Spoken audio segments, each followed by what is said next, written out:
తలస్నానం చేస్తారు. చేసే ముందు పెద్దవాళ్ళు తల మీద నూనె పెట్టి ఆశీర్వచనం చేయడం, వెన్నుపాము నిమరణం ఆచారంగా వస్తోంది. ఆ స్నానం చేసిన తరువాత ఇష్టదేవతని ఆరాధన చెయ్యాలి. ఇంట్లో కులదైవం ఇష్టదైవం ఉంటారు. ఆ కులదైవాన్ని ఇష్టదైవాన్ని ఆరాధన చెయ్యాలి.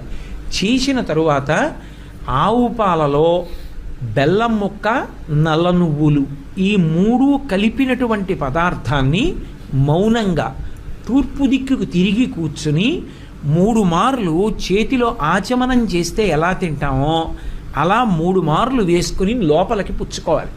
3 మార్లే. ఎందుచేత అంటే నల్ల నువ్వులు, బెల్లం, ఆవు పాలు కలిసినటువంటి పదార్థాన్ని 3 మాటలు పుచ్చుకుంటే వచ్చే పుట్టినరోజు లోపల ఏదైనా గండకాలం ఉంటే తొలగిపోతుంది అని. కాబట్టి ఈ 3 పదార్థములు కలిసినటువంటి దాన్ని